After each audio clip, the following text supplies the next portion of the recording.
from Seeds of Contemplation, which is the actual precursor to New Seeds of Contemplation.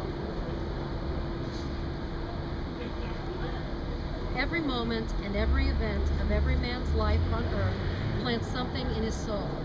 For just as the wind carries thousands of invisible and visible winged seeds, so the stream of time brings with it germs of spiritual vitality that come to rest imperceptibly in the minds and wills of men. Most of these unnumbered seeds perish and are lost because men are not prepared to receive them. For such seeds as these cannot spring up anywhere except in the good soil of liberty and desire. The mind that is the prisoner of its own pleasure and the will that is the captive of its own desire cannot accept the seeds of a higher pleasure and a supernatural desire. For how can I receive the seeds of freedom if I am in love with slavery? And how can I cherish the desire of God if I am filled with another and an opposite desire?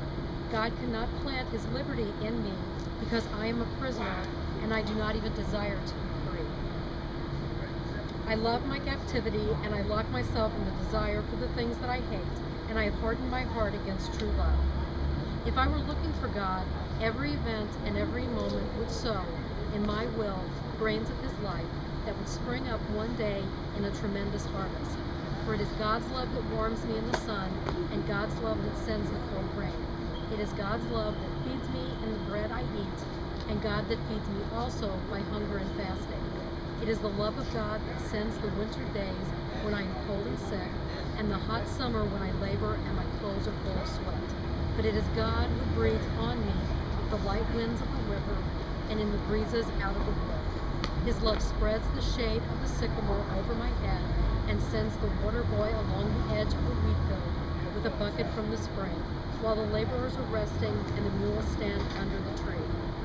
It is God's love that speaks to me in the birds and the streams, but also behind the clamor of the city God speaks to me in his judgments.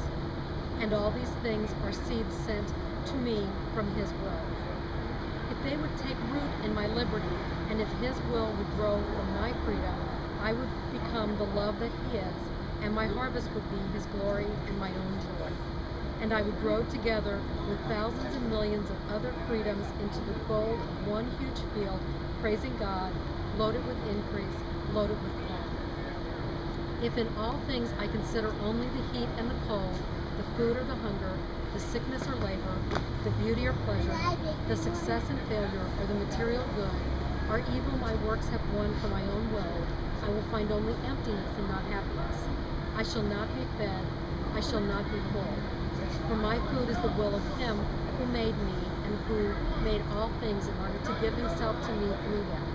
My chief care should not be to find pleasure or success, health or life, or money or rest, or even things like virtue and wisdom, still less their opposites, pain, failure, sickness, death.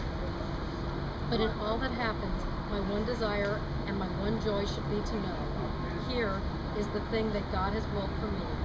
In this his love is found, and in accepting this I can give back to his love to him, and give myself with it to him, and grow up in his will to contemplation, which is life everlasting.